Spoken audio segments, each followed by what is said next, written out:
Hello everyone, my name is Farasat Ahmed and my friend name is Ola, and we are both working on university mandatory task in which we have been given a case of Dr. Susan Mary Wilkinson versus London Strategic Health Authority, which was heard on 23rd of November 2012 and and heard by Honorable Judge Brice QC on 23rd of November, of course, and on representation George Hammer, instructed by Howlett Swanton LLP for the claimant, and Jacqueline Reid, instructed by Capstick Solicitor. Uh, Capstick Solicitors LLP for the defendant. So, in next steps, we will talk more about black letter law summary, judgment, and about what we think. So now I will pass to my friend Ola to tell us about the black letter law, because before going into the case, it is important to understand what law says about us. Uh, Thank you. The black letter law that relate to this case is CDPA Section 9, 10, and Section 11, which deal with authorship, joint ownership, and ownership.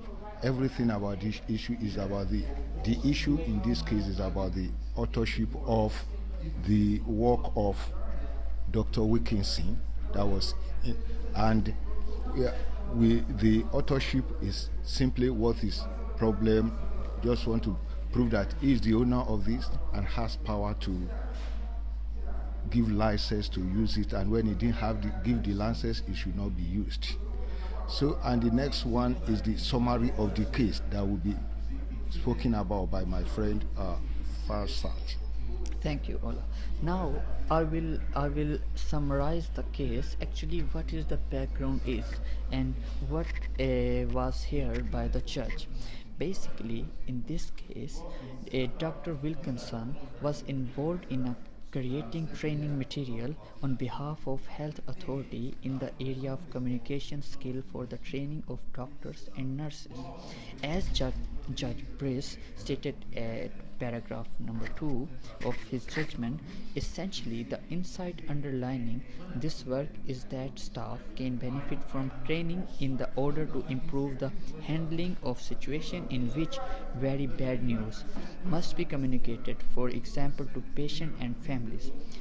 But Dr. Wilkinson created an original literary work entitled The Wilkinson Variant, her established works. The materials having originally been based upon her PhD awarded in 1991, aimed at doctors and nurses, thus pre-existing intellectual property rights in relation to communication skill training, and claimed ownership of copyright in it and various training material related to it.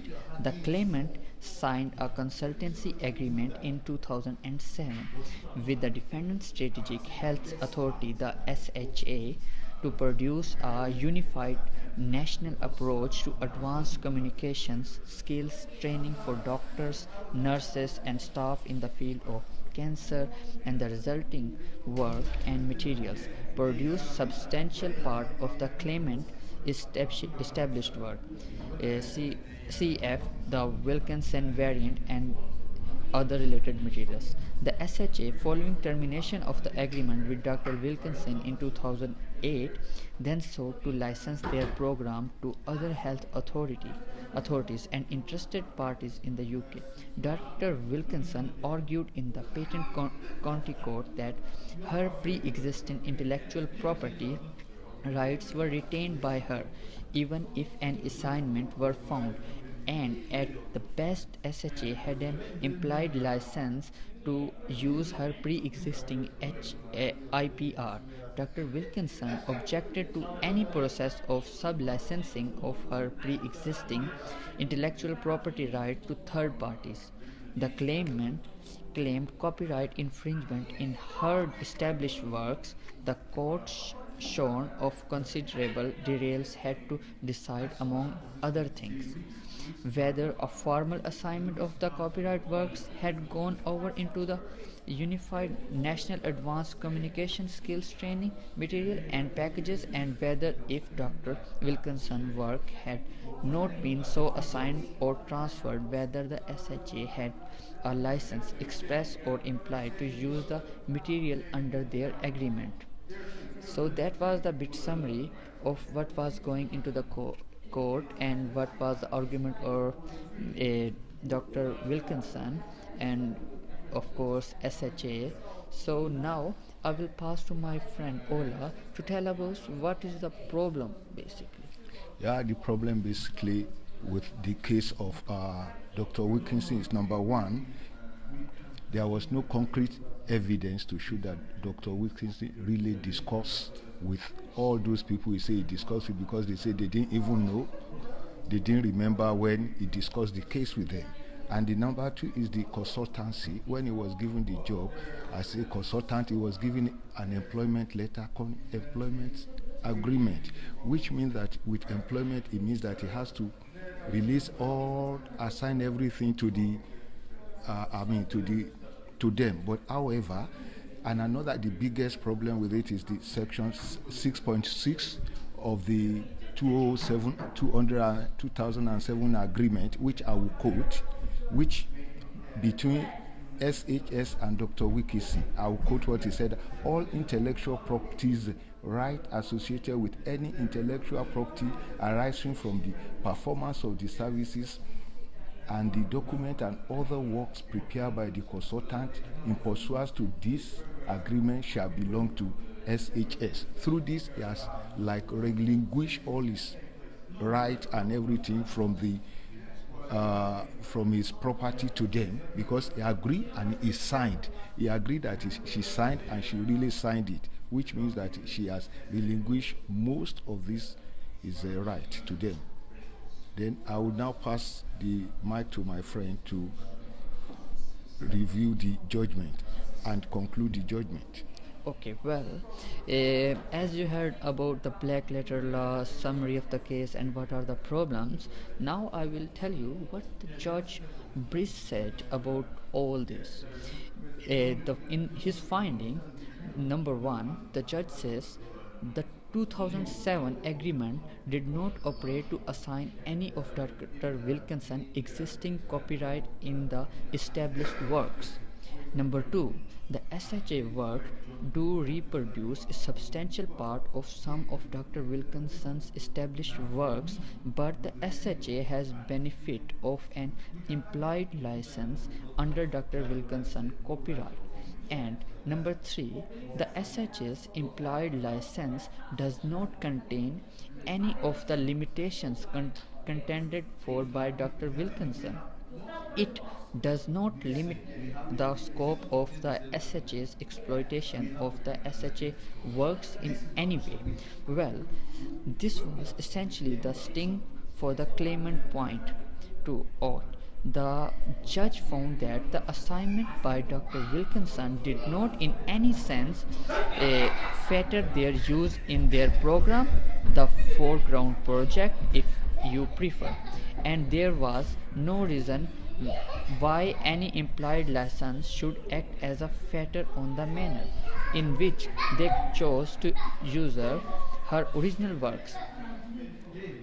So the SHA had an assignable royalty-free license from Dr. Wilkinson to use her existing works, which was freely subject to sub-license to any parties they licensed their program to.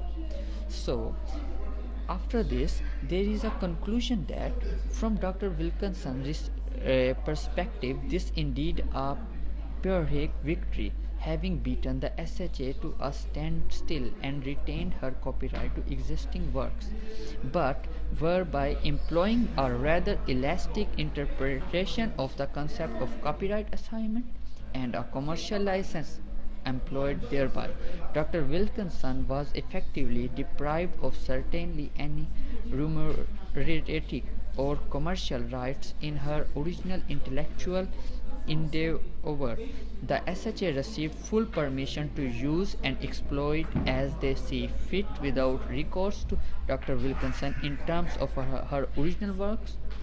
Whether lesson could be learned from this patent county court judgment.